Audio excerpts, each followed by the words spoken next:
Hey guys, welcome back. So today's video is going to be a story time video, and I promised this video quite some time ago, but I'm just now getting around to filming it for you guys. But yeah, growing up with natural hair. Growing up with natural hair was not easy, especially in the time that I was growing up. I grew up in the early 2000s. I was about to say 200s. The early 2000s, and when I was growing up, it wasn't that many children who had natural hair like me. And by the time we got to like third grade, most of the kids had relaxers and was straightening their hair. And I had like this big hair. And my hair was actually longer than it is now. So it wasn't a such thing as YouTube that I could just go online and search natural hairstyles or anything like that. I had to work it out on my own, girl. So yeah, it was not easy. I remember this one specific instance. I had to be like in 6th or 7th grade. I really don't remember. I was like in 6th, I think I was like in 6th or 7th grade. And my mom was doing my hair up until that point or whatever, but during this time she had gotten really sick. She had an aneurysm, and which is really crazy to even think about, because you know, people die from aneurysms and aren't able to live like a happy life after that. But you know, my mom, she's fine. She's doing just fine. Really didn't have anybody to do my hair, so like I was really trying to, you know, do my hair on my own. And my grandmother, she had moved in with us because she was taking care of my mom, and I was taking care of my mom. Sister, who was like 4 years older than me, she was in high school at the time, and you know, she wasn't doing my hair because she just wasn't around. Like, she, you know, some people handle different situations. Some people handle situations differently than others, and the way she handled that situation was that she just, you know, avoided it, and which is fine, you know, because people handle situations differently.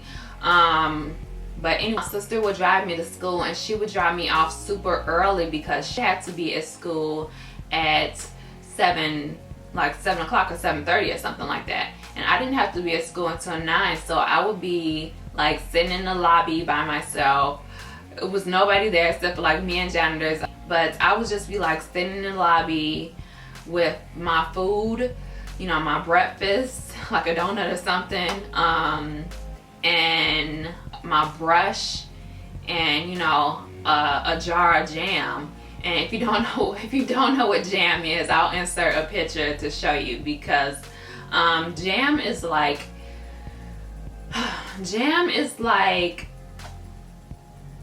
the old school, hardcore, old school hair product. I don't know who still uses jam on their hair. I hope you don't.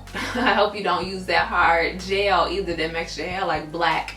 But at this time I was using jam, and I would just like slick my hair back into a ponytail, or at least try to.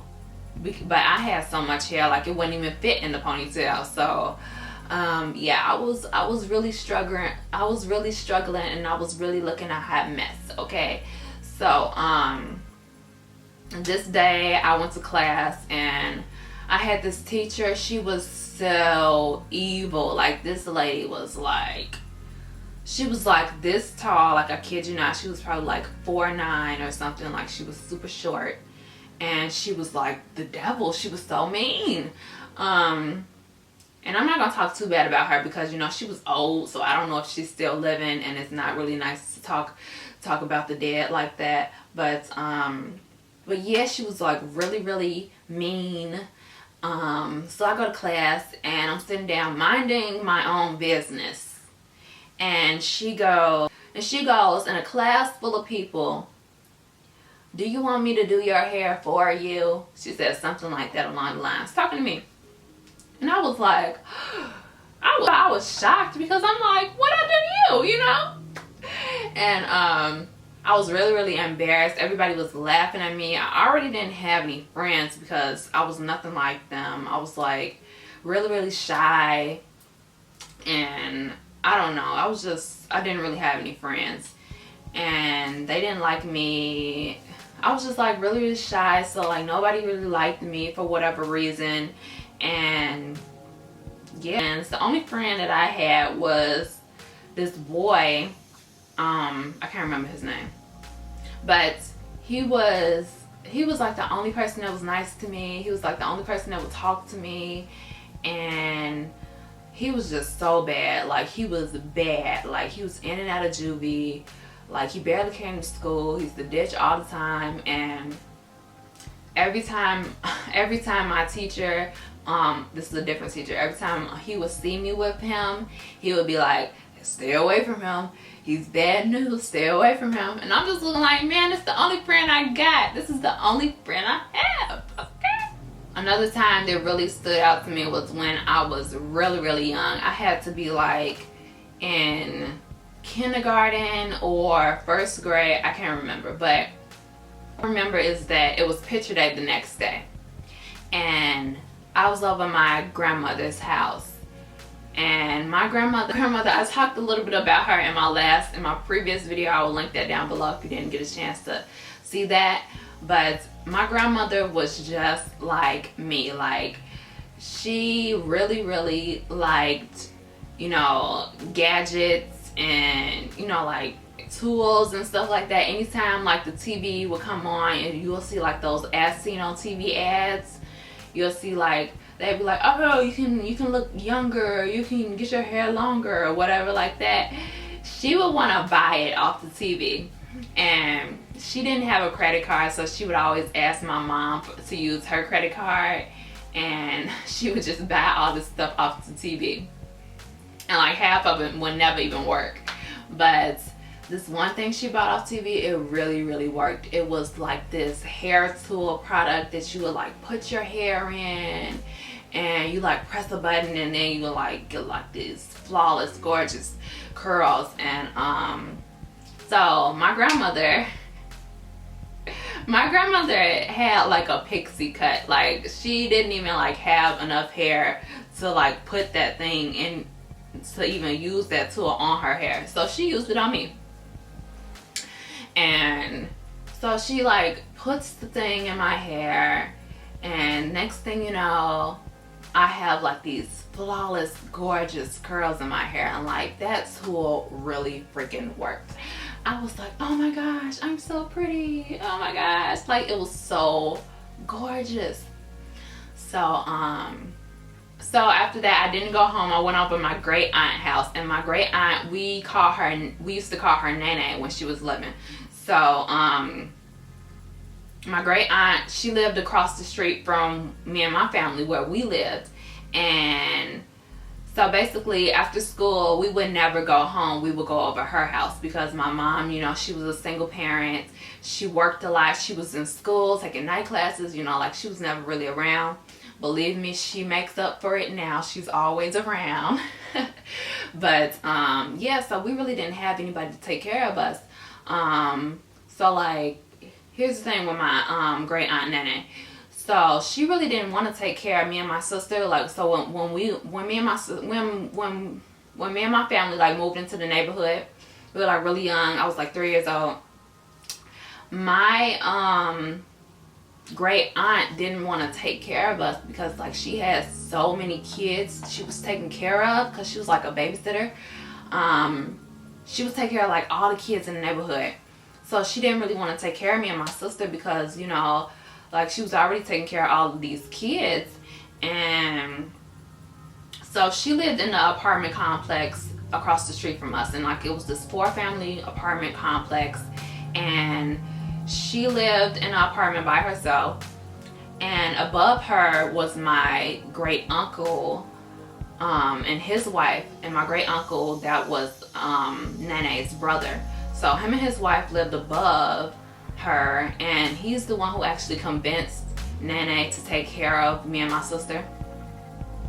And then it was a family who had like a bunch of kids. They had so many kids, like, I kid you not, like, they probably had like 20 kids living in that apartment. So they lived in this apartment, and then above them was like this man, his name was Mr. Humphrey. him and his 2 kids, his daughter and his son, and name was Nene and Dion. But Nene and Dion, they lived in Arkansas, so with their mother. So they would come to Chicago during the summertime, and they would like live in Arkansas during the school year. So this is like during the school year.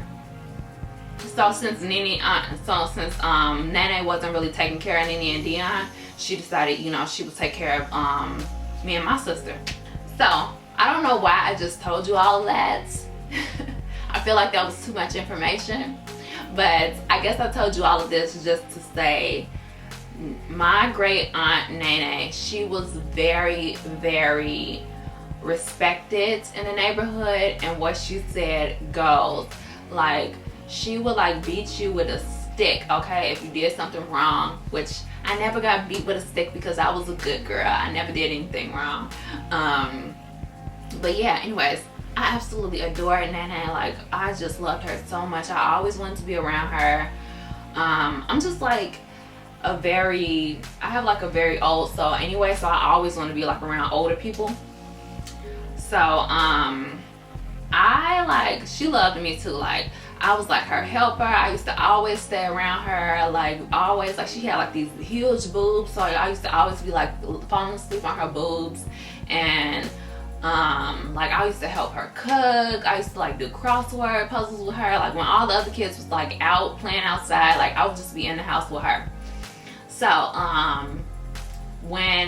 this day when I went over her house or whatever, and like she saw my hair, she was like, "Who did your hair?" And I was like, "Oh, my granny did my hair, blah blah blah." And she goes, "Well, that's not a hairstyle for little girls." That's just what she says. So she like sits me down and just brush out all of my curls and give me like 2 pigtails, and I was so like hurt and sad because I was like, oh my gosh, like I have to go to school tomorrow looking basic when I could have been looking cute, you know? So I was sad, but I didn't want to show her that I was sad, you know, because, you know, I just didn't want to like show her that I was sad about it. But video, so this concludes story time today. I hope you guys enjoyed. If you're not already subscribed to my channel, hit that subscribe button down below so you can be notified when I post new videos. You can follow me on any of my social media at Maryam Hampton, and I will see you guys in my next video. Bye.